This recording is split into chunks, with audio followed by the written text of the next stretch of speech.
And we're live. We are alive. Oh, we're not alive. We might be alive. We might be alive here. Oh, there we are. Hey, we're gonna be alive somehow. We're gonna be alive with Ben here. Hey, Brittany. And we're gonna be alive with Alt Salt later with Art. And now we're alive. Live from Alive. Los Angeles. Hi, Live from LA, Brittany. right? And Pittsburgh. Brittany from Pittsburgh, from LA. From From LA. the Who else wants windows to to be the on walls. here? We got the hearts. We'll DM people now. We'll DM people. We'll send those little Nice. things out. Bring people on. We're gonna be Send on them out. with Art in a Got my little tea. bit. Artemio. Art. Art. This is Alt Salt. Yeah, I'm This is gonna be excited. so cool. I'm really I'm excited about, for all the questions you guys have. Yeah, I'm sending this out. I'm sending it out. I'm getting everybody Okay. online. We're getting it. Well, So, I'll just kind of Mhm. jump in here and kind of like give a little bit, before I leave you guys. Excited to be kicking off the third of our Freedom Tapestry Project Lives. Absolutely excited to have you hosting, Aaron. I think this has been wonderful, and I think everyone has really been an interesting exploration. And I'm really excited about Art, aka Alt Salt, correct? Who you've been working with for some time. And his goal is bringing art to the world through technology, which I think will really be a very interesting conversation to be had. I mean, it's one of the things here at Freedom Tapestry Project that we've been looking into is the use of blockchain and ways to sell art, digital art through blockchain, ways to potentially connect artists through those kinds of digital platforms. And I think with this, it'll be really exciting to look at, how he's building technology to interact with art so that, again, we don't have to speak the language, whether it's English or Arabic or whatever language is our native language, we can interact with the art. So I'm really excited to see this and see what this technology is and how it can work. And I will, there's Das Grimbo. Dara, what's up, man? Hello, I am Natalie Ott. Post your questions in here. Aaron is going to take it away. He and Art have been working on some really exciting stuff, and I think it will be a really great fit into what we're doing here with Freedom Tapestry. So without further ado, yeah. He's gonna be a minute or two. So why don't you tell us a little bit about the Jam Nation and some other projects that you're working on? Oh, well, because I think everybody here, they should know about the Jam Nation. Yeah, it's interesting with Jam Nation.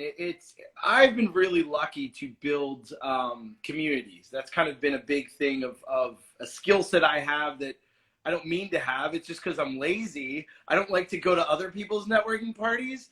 I like people to come to mine. So maybe I'm also selfish.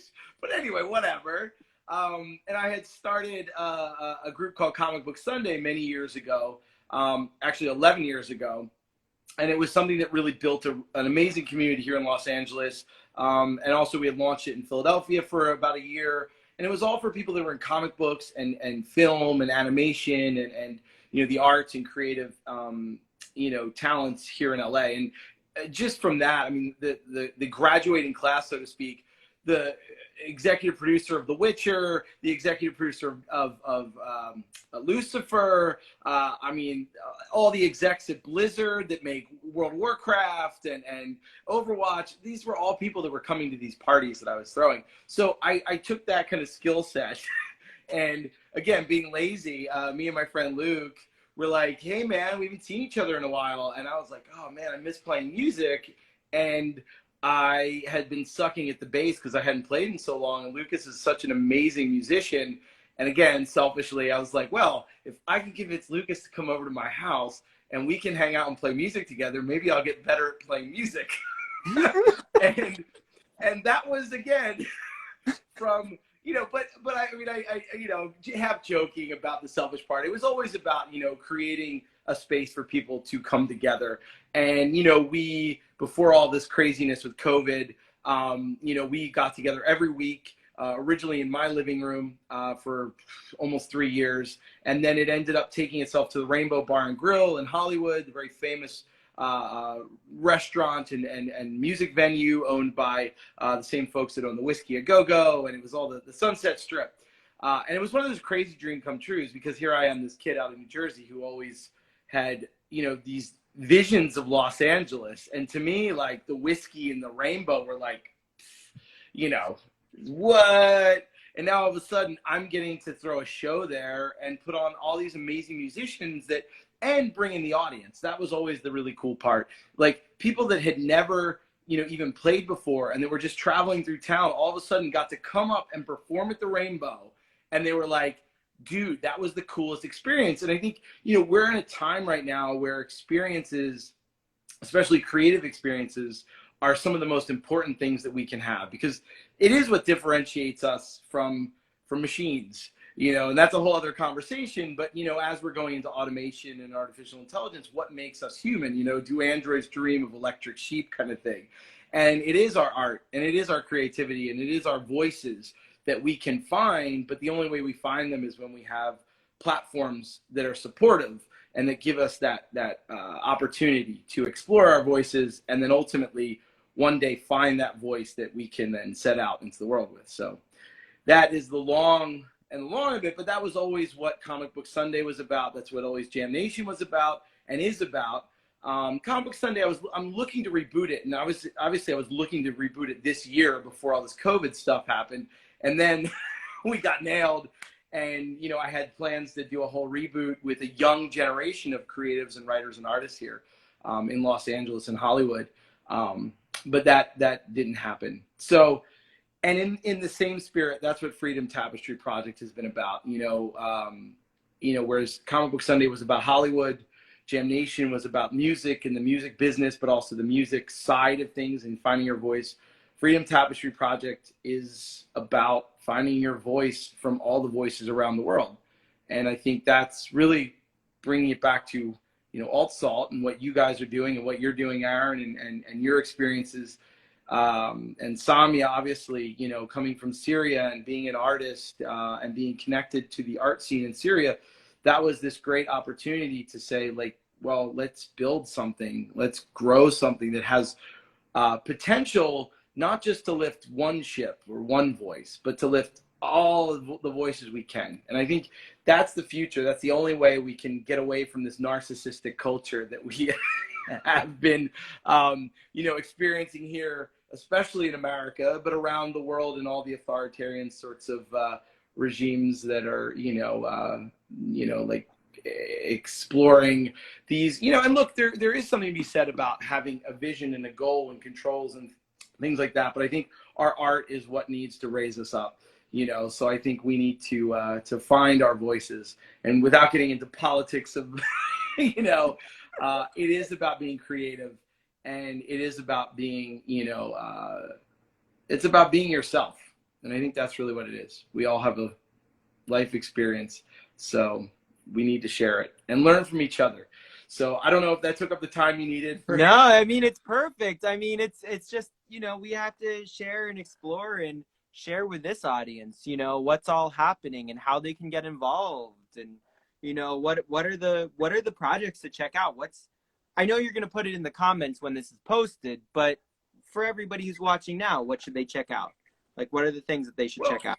I think, look, I mean, you know, I think people should check out, obviously, what, you know, from my own personal stuff. You know, I started a company along with Taboo from Black Eyed Peas. And, you know, Black Eyed Peas, obviously, their platform has always been Where is the Love? You know, I mean, obviously, yes, they do all their party music and the, you know, My Humps, whatever. But the music of Black Eyed Peas and them as a group, you know, I had the honor and privilege to be able to do this graphic novel called The Masters of the Sun with will.i.am. That was, or is, you know, if you can read it right now, Marvel put it out. And basically it's about hip hop in the 80s, but ultimately it was about frequency and your spirit. And the idea being that crack, you know, that was kind of tied into the crack epidemic, But ultimately, the zombies, I've always hated zombies.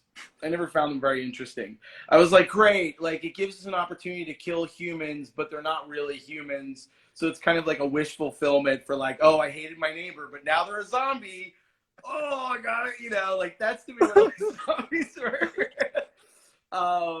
So, but I was able to take zombies and make them into huskless. They were frequencyless, vibrationless. And the idea was that when you took this drug, the drug was like almost like an antenna that was sucking out the soul, so to speak, into this giant machine that was to power up this evil reptile god's father. And that's what Master of the Sun. I know it's super crazy. It tied into like, you know, the reptile lizard people, and it tied into Egyptology, and, you know, and it always had a very, you know, kind of hip hop feel to it, because it took place in the 80s, you know, in the birth of hip hop. So, you know, that was such a really cool project that I got to do. And then I met Taboo through that. And then from there, Tab and I just really built this amazing relationship, and we're always discussing Native American storytelling, because Tab was, at that time, really discovering his own voice in Native American, you know, in that space, having done the Stand Up for Standing Rock song they won a VMA for. And he was really getting a platform in that as being, you know, a pop star and a music star and a hip hop star, you know, and so I went with him to some powwows and met a lot of the elders in the community, and it really was inspiring. And I got an opportunity through a really close friend of mine, Keith Fay, who works at Cartoon Network. And Keith and I have known each other forever. Keith is also a part of the Jam Nation, and a musician. And Keith was like, hey, you and Tab should come in and pitch something to Cartoon Network. So it was one of those things of like, all right, well, we don't have anything, cool. But we ended up coming up with something rather quickly. We went in and pitched it to Cartoon Network, and we sold it, and we got it into development. And all of a sudden we were like, okay, this is cool. Let's come up with some other stuff. And we got a meeting with Nickelodeon, and we were like, well, we don't have anything. And we got a meeting with Netflix. We don't have anything. All right, let's just start coming up with things. And in the course of about 3 months, we ended up selling all the things we created into development. And we ended up building an amazing partnership with the French film company named Gaumont. Hey, it's Sarah. What's up, Sarah? It's Sarah. It's Sarah. Yeah, so, you know, this amazing company, Gaumont, and Cartoon Network. And then Marvel came to us and said, hey, look, you know, we had done the Marvel 1000 one page with Red Wolf, one of the only Native American characters in the Marvel Universe. And they were like, look, we really want to reboot Werewolf by Night, which is a comic from the 70s. And but we want to give it some really, you know, we want to build it in the Native American space. We really want to explore stories there. And, you know, Tab, you know, this is really what you're, you know, championing, and you have a lot of those relationships. And so we were like, great, cool. Like, so we were, and bringing in Red Wolf as well. So we created this new character named Jake Gomez. He's half Native, half Mexican, but, you know, obviously lives in America, lives on a Hopi reservation. And it was the beginning of this awesome little 4-issue arc that we're working on with Marvel. So like, we've really got these amazing, you know, projects that we're so stoked about. And, you know, the way I look at it is that we're building this platform of Skyview Way. The name of our company is Skyview Way. And Skyview Way being the idea that you pull back and you can see the entire Earth, you know, you see the sky view. And from that, I look at Comic Book Sunday, I look at Jam Nation, and I look at Freedom Tapestry Project as these amazing platforms for us in Skyview Way that are building all these really cool projects in Hollywood to be able to actually start bringing in talent from these talent pools that we have. And that has always been the goal, and that was always the goal I had with Comic Sunday. But I wasn't at a space. I was 27 years old, 28 years old, and I hadn't really planted my roots here in LA, so to speak, really kind of had that opportunity to build a platform like Tab and I are doing right now with Skyview Way. So that's a large, I have big grand schemes, large machinations in process.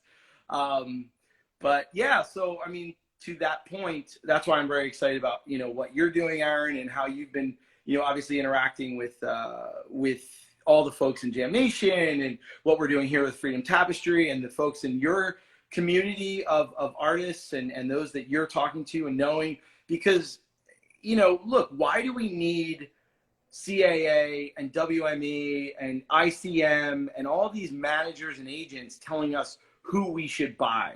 Who should we be the ones to you know, this is who we need to do. Now, I don't disagree. There's a reason why there are gatekeepers. But if we can build our own gatekeepers, so to speak, then it's not gatekeepers. We're building apprenticeship platforms. And I think that that's what needs to happen, where you can see a seed in someone and why they can be great. They might not be ready yet for it. But instead of, you know, all right, bye, Sarah. You know, but I think that's always been my dream, you know, and Tab and I now share that same dream with what we're doing at Skyview Way. And we want to build that so that we can find voices from around the world, whether it's Syria, whether it's Pittsburgh, whether it's Ireland, you know, and be able to take those voices and give them a platform, you know, to a much larger megaphone that Hollywood does. Because that's the one thing we export here in America. We export culture and we export entertainment. You know, there's not much else that we're in the business of. So I think we need to take our exports and find a way to help cultivate them in the idea of what the American mosaic really is. And I think that's something special. So anyway, like I rambled. What that should be and how to bring in those different voices from around the world, it seems, with this, especially with this Freedom Tapestry project, it really brings in voices from around the world and brings in all different, quite a diversity of voices into that mix. And brings those up and actually speaking to people and like really connecting. And I think what's great, you know, in these platforms like Instagram Live, you know, they do give us an opportunity to be our own broadcasters. And, you know, if we are our own curators and we're smart about how we curate, then we get that opportunity to do that and bring those right voices and those cool voices and those interesting voices and creative, and give people that hope that they too can, you know, be seen on the big screen or on the television or the Netflix or the Amazons or whatever, you know, platforms that get a much larger audience that then can hopefully, you know, change the world just a little bit. So, well, it does. I mean, us just being here changes the world just a little bit. I mean, all the people here that watch now and watch later. I mean, I think that's the interesting thing about these lives. We also can post them later. And so it's not only the people who are watching now, it's all the hundreds of people that watch later that can then go out and be a part of this, that can bring these ideas just a little bit forward in their own ways. What ideas do you have for the people watching that they might be able to bring these ideas forward in their own ways? Well, I mean, I think, you know, I am such a proponent of community. I believe that community is everything. You know, obviously there's lots of different kinds of communities, whether they're religious or whether, you know, if you belong to a church or a mosque or a synagogue, you know, all of those communities are great. But I think we have the power to create our own communities. We don't have to just look to leaders to tell us that we have to be in a community, and communities are key to cultivating ideas.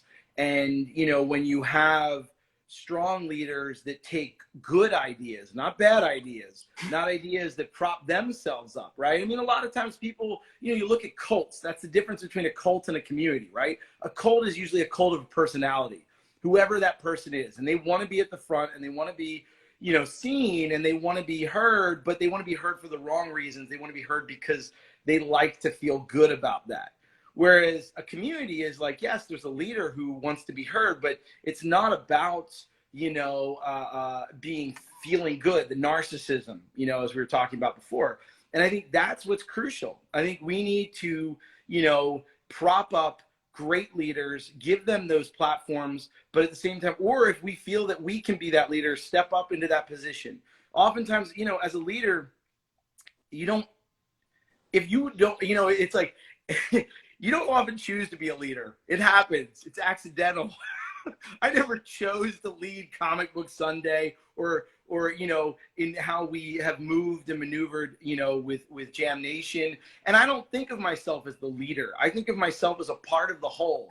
And I think of myself as someone who can facilitate. You know, I look at myself as a facilitator. When other people don't maybe have the best way to communicate an idea or their idea, my goal, I feel like, is to help them communicate their idea better so that they can get across what they need to get across. And that hopefully as a community and a collective that we can then find the best way forward. And I think that's what people can do. I think people can look to that and not look at themselves as like, I am the leader. And if you're, you know, it's not about micromanagement. You know, it's about focusing on the whole. And if you are the one who has certain skill sets that allow you to help the whole become better, then use them. Don't be afraid to use them. I think a lot of times really good leaders oftentimes are the ones that don't speak up because they're afraid, and they're afraid that they're being too, you know, that they're being selfish, or that they are being, you know, sometimes we have to go like, all right, you know what? Like, it's okay to be like, take a little bit of control, so to speak, but also understand that you're not doing it because it's because about yourself. It's about the community. It's about how do you build the collective. And I think this is where those breakdowns of like socialism and all these kind of, you know, getting into the isms, you know, become problematic, because those things are not about, when they're truly about the community, there still are leaders that allow people to have their own identity. You know, when you get into these things about everyone's the same and this, then it becomes problematic. Then you become homogenous and you become gray. We don't need that. The world needs color. We were born to see in color. You know, and I think, yeah, I want to bring in. I want to switch over to art. Go. I Go. say one I'm thing. just rambling to keep you. I know, but it's wonderful. It's wonderful. These are things that people need to hear. You know, especially like artists can. You know, sometimes like artists we can get into like, oh, we're doing this thing, and sometimes it's so important to step up and to be something more for the community and build the art into that. And that's so important, because that's what builds us all together, is everybody's ability to step up and take a little bit of leadership role.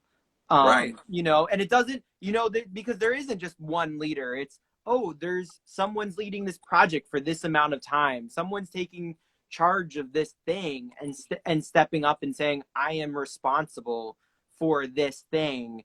And then that builds up the whole, because that way it all grows together. I 100%. You don't have one root in a tree. You have many. So right. I think it's very important to realize that. So I'm gonna go. Yeah. You go, and we'll bring Salt. on Alt Salt. Awesome. Bye-bye. All right. See ya. All right.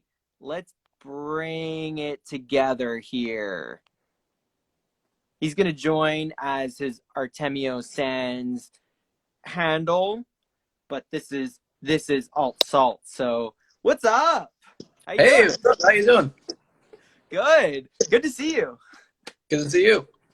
Excellent. Yeah, so we've been talking, Ben and I, we've been talking about the what you got to throw that the interactive book and all of that with all that cool stuff that Ben's been working on. What is that? Yes. Yeah. And so everybody just like ask questions down there. Art, why don't you, I guess you have your computer there. I didn't get any of your stuff because we've been working. So Art and I, we've been working for months, and today we decided to do like a really cool interactive project. And maybe you could show us a little bit of that, because I'm just super excited.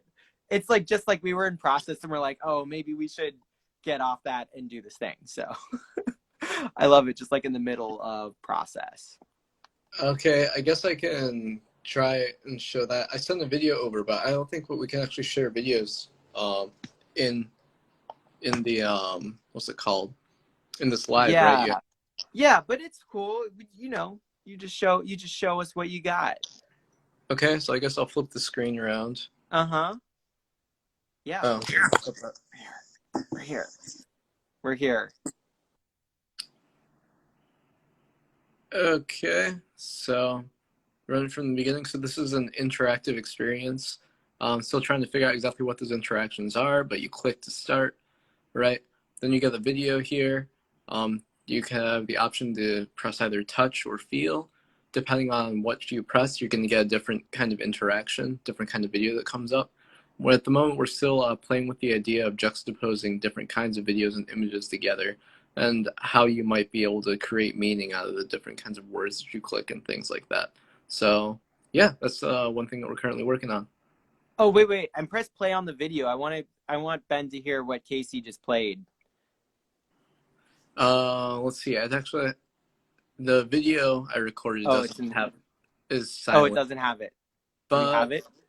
But we can have it somewhere. but we can have it somewhere. Yeah. Should I just play the video solo, or should I play it as part of the I don't know. It's kind of cool together. I like it together if you can do it, because that's like so cool. I love the way that it was just like this cool interaction that we were working on where we had Gabby doing dancing stuff, and then we were like juxtaposing, and Casey's calling in like on his work break, and just jamming out in this visual space.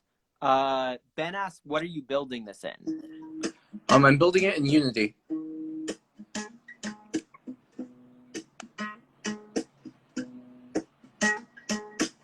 So this is running live right now.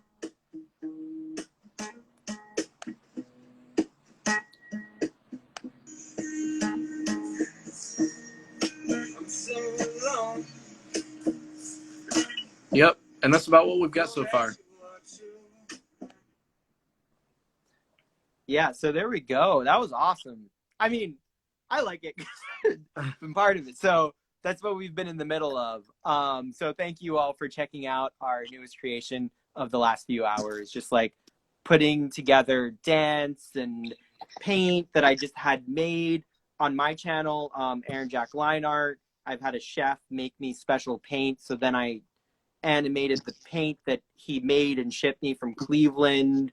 And yeah, and now it's like integrated into this is alt salt experience. Mm-hmm. So Art, why don't you tell me a little bit about how you interact with a global community, like what your goal maybe is of interacting with a global community? Okay, so yeah, I guess we can talk a little bit about alt salt and how that segues into all of that, right? So as you can see there, I mean, that was just like something quick that we put together. But one of the things I find really exciting about multimedia is like the ability to put these different things together and write. And as you saw, in the right context, that can be really powerful, right? Like imagine you're reading a book or something like that, and it's in this app experience, but then all of a sudden for one chapter, you want to switch to this, like, I don't know, combination dance multimedia experience to like elicit some kind of emotional response or tell something in that chapter. You can totally do it now, right? And so I guess with that in mind, how I think all this links up with world communities and things like that is just the ability to tell different kinds of stories, to weave in different kinds of media to, really express a culture, for example. Like, you could sit down and you can not just read like a poem from like, let's say a particular culture, let's say like Bolivia or Brazil, right? But then you can see the dances, and then you can hear the music, and then you can like really have this multi-sensory experience, right? And the thing is, you can get that in the movie, but when you're an active participant in it and right, it requires your input, it's a different kind of experience, right? And not to mention that you could put a movie inside of one of these things, right? And there's still so much more to explore.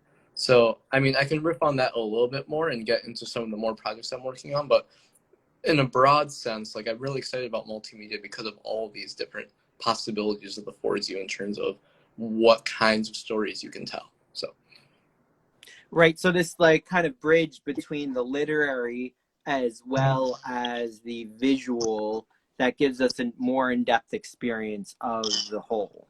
Exactly, right? And it's still early days in terms of this literary experimentation. I mean, you have like interactive books that go back to like, the 70s and the 80s and whatnot. But in terms of like multimedia experimentation with literary stuff. Like, we're still very much in the early days of that, and I think there's a lot to be done in terms of figuring out the grammar and the vocabulary of that space and exactly how you can use it. And there are lots of experiments going on, like the one we just did, right? So I think that we haven't quite figured out how to make a compelling experience with it yet, but I mean, given all the tools you have, I think it's just a matter of time, you know, of just experimenting and figuring out what works. And Time and the right people and planning. Mhm. Ben asked, could you tell an adventure or mystery story? Yeah, of course, you can tell whatever you want, right? Yes, because it is like choose your own adventure. You've been making some choose your own adventures, right? Yeah, so That's right now part of it. I have a few collaborators. I can't talk too much about the project, but Yeah. you know, like we just did like a click choose your own adventure kind of thing right now. So that's like one thing you can do. The this other story, like they sent me a storyboard, and you know, there's lots of different branching paths, and you know, that's like a choose your own adventure. But then there you can do other stuff though, like this, right? Let me pull up this video. And so like there's a lot of you know, digital comics and things like that happening. So you can make an experience that's a little bit more like that as well, right? So it might be a little bit hard to read there, but this is like a, you know, like a neo Latin American folktale kind of thing, right? And I mean, this is just like my artwork, right? And I'm mostly a programmer, not an artist, right? But you can imagine if you wanted to create like a really multimedia interactive comic book, like that's another thing that you could do, right? You've been developing this technology though around it, right? You've been having some like so you've been developing this technology upon like existing technology so that way you could create these specific interactive choose your own adventure books, right? Yeah, basically. So basically, what I've been working on are just like the things it's possible to do everything that I'm doing right now. I'm gonna like close this window a little bit because that sun is really strong. Um, here we go. Perfect. Yeah, so basically everything that I just showed you, you can do in like HTML and CSS and, you know, doing custom builds and programming and stuff. So basically what I've been working on are an agnostic set of tools to build all these different kinds of genres in this digital literature umbrella, right? Whether it's a choose your own adventure or a choose your own adventure mystery or romance, or whether it's an interactive comic book, or whether it's like that experiment that we were doing, right? Building a set of tools that allows you to create every one of those experiences, right? And not It spend allows like, you to create a set of yeah, experiences because I wouldn't know what I'm doing, but you can create an interactive. You can use these tools that you made in order to mhm, create an interactive set of experiences so that artists and musicians and all different types of arts, literary artists can plug into this mhm, and you can produce something from that media, right? exactly, right. You can create you can with their input with their digital assets you can Mhm, create an output that creates a digital story, basically exactly, basically, an yeah. interactive story. And so could Mhm. you talk oh wait so Brittany asked or says this is amazing, how long did it take you to learn the programs needed for these I she doesn't think she's very good at it. So how long did it take you to like learn the programming? So I first got the idea about all this in about 2012, and I'd say it probably took me. So there's a lot of like it seems obvious right now, like having shown you, like how it works and stuff, but it took me like years to get to this point, you know. And there's like other people in the space who are also doing experiments, and you know I kind of took some of those ideas and combined it with some of mine. So that being said, like honestly, to it probably took me about 6 years to get the programming skills I needed to really be able to pull this off. Um, and I was like prototyping in the early stages. And the thing is, there's a lot to it, like because it's not just the programming; it's also knowing how to interface with other artists. It's also knowing like a lot of design principles that go into like creating certain kinds of experiences and things like that. So Yeah. Because you kind of put all those assets together. You're the one who finds the way to put the assets together and tell the story that you've been giving the storyboard. You've been given the assets, or like work with the person who's building the storyboard, and then building the assets and then like getting the assets together, basically. Yeah. So basically, over the past few years, I've been working with other people, right?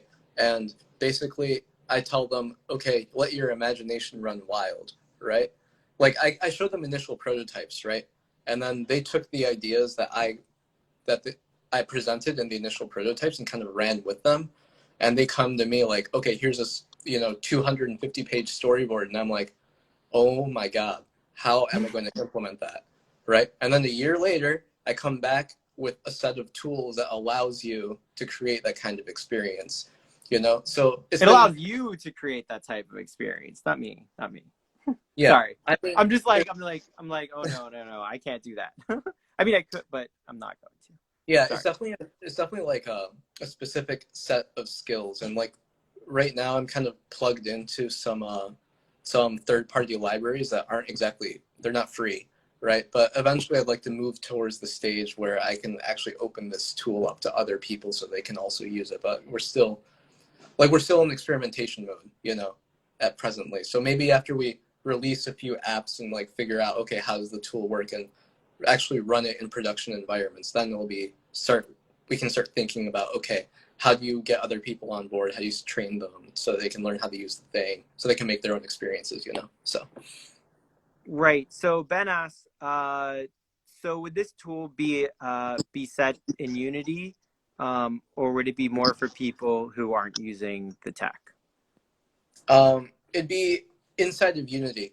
That being said, Unity has some really nice editor tools, and there are lots of artists who do work in Unity. So yeah, I see it as like a Unity plugin that kind of builds on top of the existing functionality there. And that's so you can get robust like export functionality and also dial into a big community that exists already.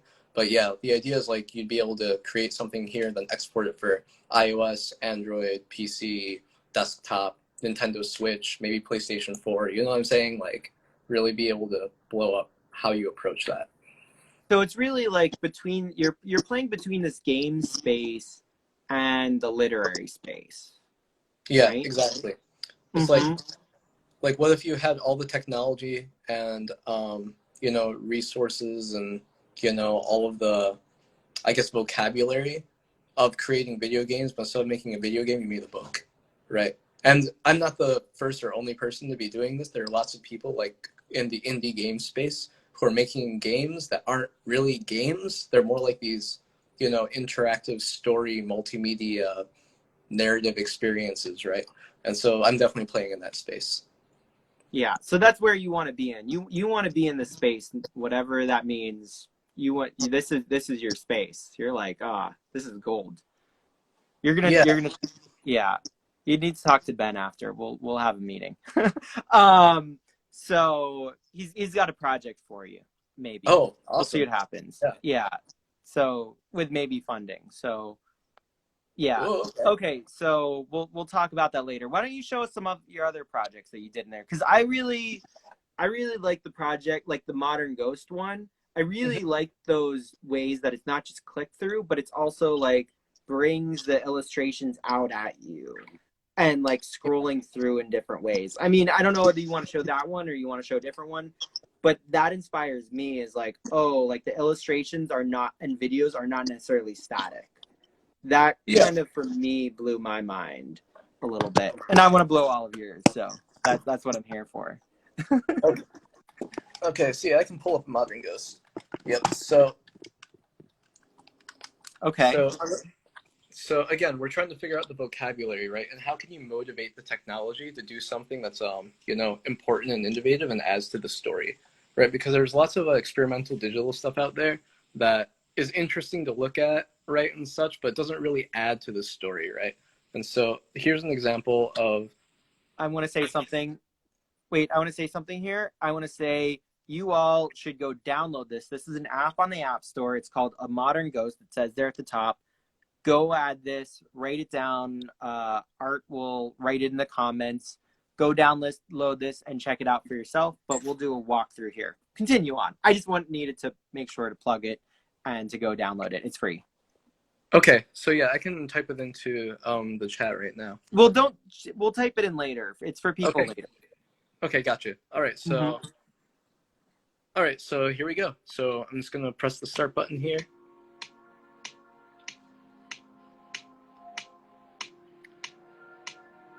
So yeah, this is an original soundtrack that I contracted out. One of my friends did it, right? And so so another thing that you can do is like we make use of a parallax, right? That's a really common web thing. But okay, what if we do it in this like, digital comic format instead, right? And so you see that, you can go forward and backward in like this digital environment. So a really interesting thing here is like, since now you're working in like these 3 dimensions, right? It opens up different opportunities for how you compose in this space, right? So here we're going vertical, right? We have all this nice parallaxing going on, but now we're moving on the horizontal axis, right? And so you just think about like the composition here, right? So this person is looking over this way, right? Which draws your eye across here, right? Your eye gets drawn up to this person, then your eye comes to the text here, then this person is looking over to the right, which forms like this diagonal here with these people here, which points out to this guy who points you over to here, right? And so when you're thinking compositionally, right, in the comic book, you're always thinking like, okay, there's a panel here, and there's a box here, and there's a panel here, and your eye draws across the page that way. But what's really interesting in this space is like, okay, now you're working in like, it's kind of like, it's 2D, but you're also moving through space, right?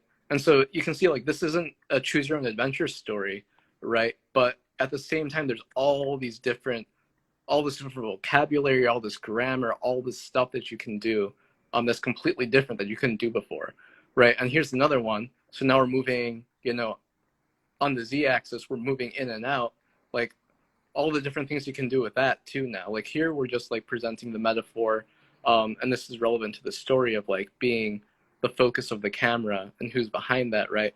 But if you're exploring space, like this could be a doorway, this could be like a character going like down a riverbank, like there's so many things that you can do, right? And so anyway, that's just a little bit about some of the things that we were thinking about as we started designing this experience. And I'm not sure how like evident any of that is as you're going through it, but as a creator, right, it's just like it's just absolutely mind-boggling, like all the different possibilities that you start to think about when you're like, okay, there is no page, like there are no boundaries in that way, like, so it's just a really, really exciting, creative endeavor to like be thinking about that. That's so cool. That's so cool. Hey, Vivian, thanks for joining. I appreciate it. So you programmed this, Ben? Yeah, ask questions below. Feel free. Anybody who has questions, ask some questions. Yeah, so yeah, I'm the one who programmed it, and so here's the whole team of people who worked on it. So I did the lion's share of the work. I like organized it and, kind of did lots of prototypes and did all the programming or most of the programming for it. But my friend actually wrote it. I did the artwork.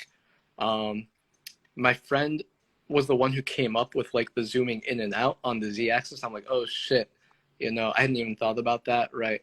Another friend of mine helped with the design. She's like a real designer, right? So she made sure everything looked nice and nice. My brother helped with the programming, and then you have a whole list of people who are actually the people in the project. I photographed them. So yeah, it was a whole lot of people's effort that went into this kind of thing. So that's so awesome. That's so awesome. And this was a few years ago. So you're now, you basically built the tools to make this easier now, right? Because the same tools you have now were not what you had when you built this, right? Exactly. Like it took me 2.5 years to build this. And that's partly because like I didn't start out in game design, right? So that's part of it. And I started out as a journalist, right? So it took me a long time to like learn the programming and stuff to be up to snuff. But here's like another example. So this is a piece I put together in like a month or a month and a half. This is called Legend of the Girl and the Condor. And the only reason it took like a month and a half was because I was also like developing technology to make certain things better there. But to give you an idea, it took me 2.5 years to build like a 3 to 5 minute experience with a modern ghost. It took me like 3 weeks or something like that, or like a month and a half, depending on like how you time it, right? To Well, build you this were you experience. were doing like 24-hour days. You were doing like crazy days. I just remember seeing all of your stories while you were doing this, and you're just like, I don't have time. I'm like busy. I'm doing this, and you're just like posting like little pieces and like storyboards up there because it was like a 24-hour thing, and then you just like built or 48-hour thing, and then you just built it out, Yeah, I right? just kept working on it, right? Because so here's the thing, like to do this, I had to number one come up with the entire story, right? So that's the first thing. You have to come up with the character, you have to come up with the arc and everything like that. But once you do that, you actually have to write the story, and then you have to design the story, right? And then you have to like create any artwork assets, and then you actually need to program the thing, right? So it's like a whole lot of work. That being said, I mean, this I've I've user tested this with a couple of people, and it typically takes them about 25 to 30 minutes to go through it. So I mean, that's a lot of content, you know. That's a And whole lot of content. Wait. yeah, So what are some of the cool things that happen in this? Because there are things moving. There's like stuff going up to the top. You have yeah, a whole story. I know you have a whole story built in. We don't necessarily have time to go through the whole thing, but what are some of the cool like aspects that you're like, wow, like this was really cool. yeah. So the very first thing is like to really get the user's attention. I wanted to like insert kind of some interactive element in here in the very beginning. So you're like, okay, press the buttons. And you start pressing the buttons, and then you realize that this message comes out: Ellie, get off that cell phone now. And you're like, wait, what's this? Right? And then you realize you're going into a story. So basically, what we did in that is we made you empathize with the character, right? We kind of made you Ellie, right? We made you the main character by making you like touch the cell phone in the way that she is. And basically, from that perspective, every single interaction that happens in this story is with the end focus of making you feel like you're Ellie and you're going on this adventure, right? So right now you're texting with your friend, right, about the fact that you don't want to be on this dumb vacation with your parents, right? And you see, like, the animations here are a lot more complex than they were in the Modern Ghost. Like, in Modern Ghost, everything was very still, right? And so, having worked with a couple of designers, I figured out, okay, designers and artists, they really want to make things move, right? So I had to figure out how to make that happen. And so yeah, see, there's some real like basic interactions. There's like a technical prototype for collaborators that kind of show some things that are possible. Here, you know, we flipped the screen around so you can like go from vertical to horizontal depending on like what you need to do for your story. We have words fading in and things like that, right? These are just like, you know, my dumb little drawings, but if you had like a real artist here, you can imagine there'd be lots of cool things you could do there, right? And here we have a scrubber, right? So it's really important to me. Like, I think that reading is inherently interactive, right? So I want to make it as easy as possible for people to really read the text and then go back and reread certain paragraphs if they want to, right? So being able to scrub through a story like this is really important, right? But that being said, like, here's a section, right, where like you're scrubbing, you actually have to, you know, you actually have to move your finger to make the character jump onto the condor, right? So you make that decision. And now we go on this adventure. So now you're flying through the air, right? The text is incorporated into the environment.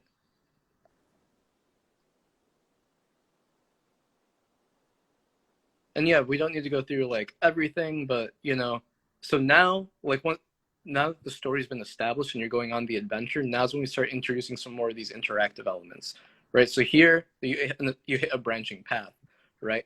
But the story's not about necessarily choose your own adventure and like a branching path. It's about you being this girl going on an adventure to find your cell phone, right? And so the interactive branching path here is really to make you feel like you're that character on that adventure, right? So it's not like a gimmick, right? It's not like, oh, you know, choose your own adventure. Do you go left or do you go right? And do you like die or do you not die? No, it's about like immersing you in this world, right? Which I think is a subtle but very important distinction, right? And then yeah, it just goes on. There's like lots of animations and Oh lots yeah, of show us this animation. I love the animation part. I haven't seen this part. I've seen the first parts, but this starts. I love the. I haven't been one for colors lately, but I love that you just have some like big, bold like lines and shapes here. Like that for me is like really cool, like design wise, and a nice Vignelli red there. Right. yeah. So in this moment of the story, Ellie is she has fallen down a tremendous pit. She has recovered her cell phone, which was lost earlier in the day, right? And now she's being chased by a gigantic two-headed snake, right? And so again, you're swiping, you're reading, but it's like everything is motivated by you. You're like you're reading, but you're also the one who's moving Ellie through the space and running away from the snake, right? Oh, Yeah, that's so cool. and then you can move through here, right? And now like we get this nice interaction between Ellie and the condor. You learn some life lessons, a little bit about what it means to be Andean, and like a little bit about the myths and the legends. And then we move in towards the denouement, right?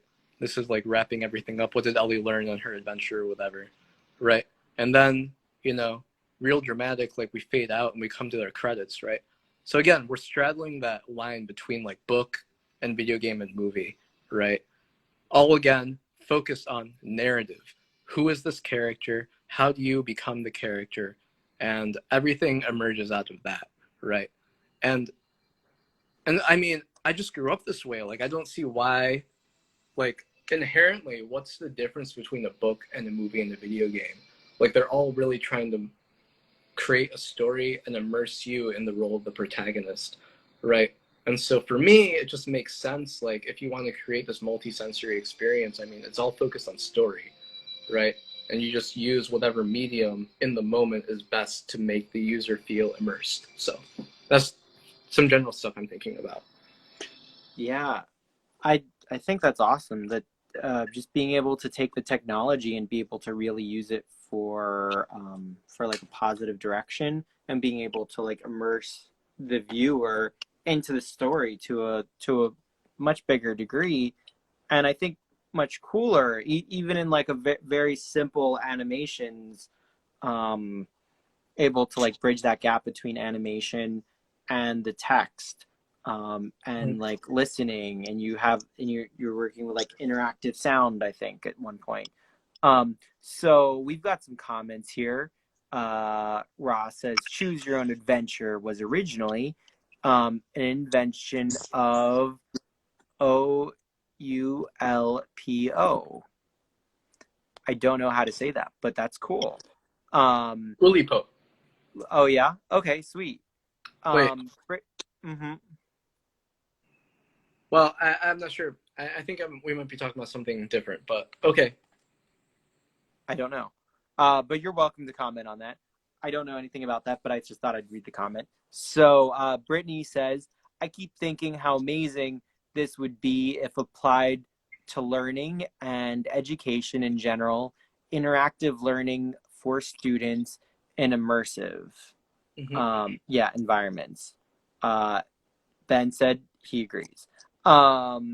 You're let's see, I guess Caroline says your ideas are very special. Great job. Oh, thank you. Isn't that nice? Isn't that nice when people just say great job? I think that's that's always just a wonderful thing. So thank you for help just saying good job to artists and program people who are doing cool things. Keep up the good work, Caroline. Keep sending out those compliments. Let's see. Ben says, and yes, and cool for learning. Let's see. Vivian. Hey, Vivian. Vivian says she agrees. I made something sort of like this on PowerPoint to teach my little brother math, and there were aliens and stuff. That's awesome. I love it when there's aliens and stuff and math, and I don't know. You just never know where it's gonna go. I mean, aliens and math just seem to go together. I don't know.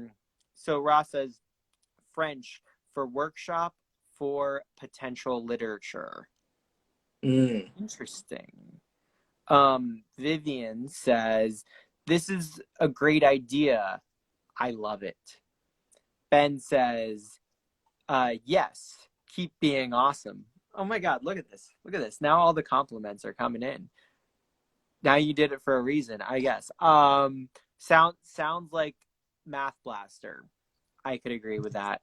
That's an interesting juxtaposition. This like idea for like kids and like being in like the 90s with like these like very simple computer games, learning math, and then like what do you click on, and then like being like, oh, I don't really want to read a book. You know, it has like all these paragraphs, but like when I think like the paragraphs come in or like there's choice, it's exciting, I Mhm. find. And so you're kind of able to bridge those gaps in this, and not have to build out a full-fledged game. Yeah. Right. Yeah, Which exactly. I think in like the high fidelity, like you don't need to make super high fidelity in order to get across a point and have that like learning ability in there to teach what you'd like to teach, right? Yeah. So I think in general, like my idea is, you can go into Adobe InDesign and like, create, a little book and like print it out in your printer or whatever, and like, you know, and like publishing in general has become so easy, right? At the same time, like I feel like there aren't really any tools to create the same kinds of like interactive books, right? Like we have all these other multimedia possibilities now, right? So how else could we how could we harness that to create new kinds of experiences as well? And again, it's just like, and because they're interactive books, I mean, it's like a book can be anything. Like a book can be educational, it can be like a YA fantasy, like adventure story, it can be a crime, it can be a mystery. It's the same thing, you know?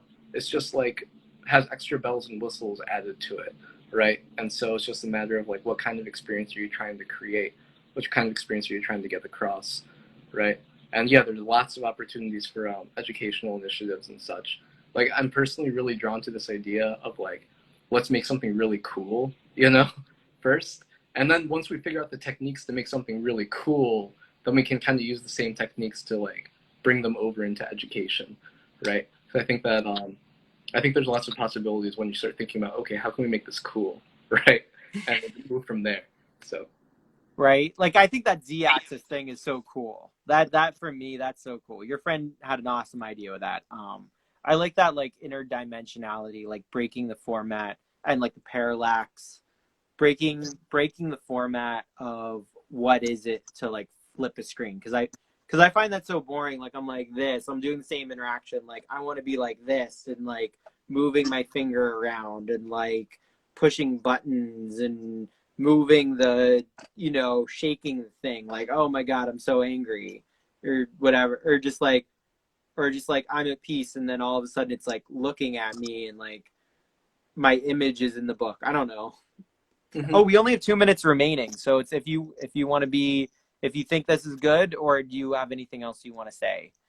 Yeah, I suppose I'd like to plug that.